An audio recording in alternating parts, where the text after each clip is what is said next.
Zeliard. This platforming action-adventure puts you into the winged helmet of the mighty Duke Garland.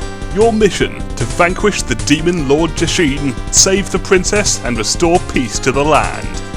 But, does this game hack and slash its way to victory, or fall on its own sword?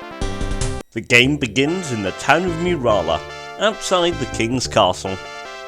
The king will set you up by giving you 1,000 golds.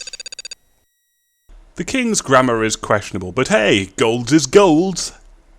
Before venturing out into the dangerous caverns, it's best to equip yourself at the blacksmith's. But don't mess around, this guy doesn't take too kindly to browsing. I'm not sure I can go back in. He hates me now and he has weapons in there. There's also a sage in town who will save your game for you. Place is saved on user disk. Wow, they're so wise they know about the user disk. I wonder if they know how many fingers I'm holding up. Once you're ready, you venture forth into the caverns to kill monsters. To begin with, there are rats, slugs, and toads, as well as keys to collect, ropes to climb, doors to go through, platforms to land on, and spikes to get impaled on, or electrocuted on, it seems.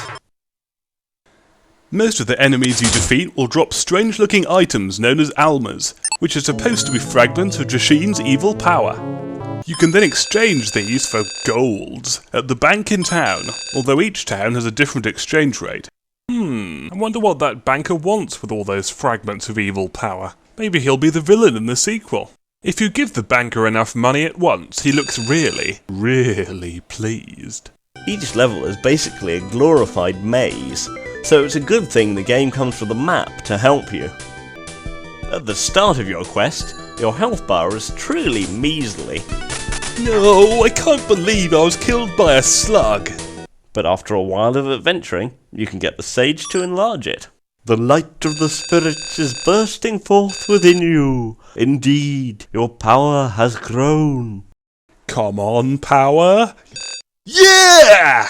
Finally, you come to the door to the boss fight at the end of each cavern. The sense of foreboding is great as you hear the clamour of the foul demon inside. Enter, and for some reason you'll be informed that it's an encounter. An encounter? Oh no! Anything but that! What's an encounter supposed to be again? Most of the bosses are pretty challenging, but once you get the hang of their attack patterns, they'll be a lot easier. Or you could just pack lots of life-restoring fruits. Like a coward. Pressing the F9 key gives you the option of changing the game's speed to anything from really slow to crazy fast. Since you can heal Duke Garland by resting in a cavern, you can also speed things up to heal faster. Just choose your resting place carefully, or it might be your final resting place. Nothing is more restful for a weary adventurer than clinging to a rope really fast. Decent music lends the game plenty of atmosphere, and even the menu sounds are rather cute. Unless you choose to play the music on the internal speaker.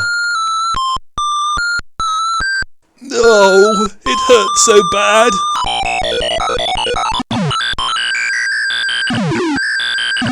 These aren't the only annoyances. Some caverns are filled with dozens of rather unnecessary platforms, and the way forward can be obscure. What, didn't you see the invisible air current there? Try to guess the way forward here. Is it right, down that hole, or down the rope? Nope, the correct answer was through the wall. Oh come on, how was I supposed to know to jump there? Apparently I'm supposed to know that villager's hint refers to this piece of ivy as opposed to any of the other pieces of ivy all over the level. If you make it all the way to the ending sequence, there's a real sense of achievement, and the game even sets itself up for a sequel. There is no sequel.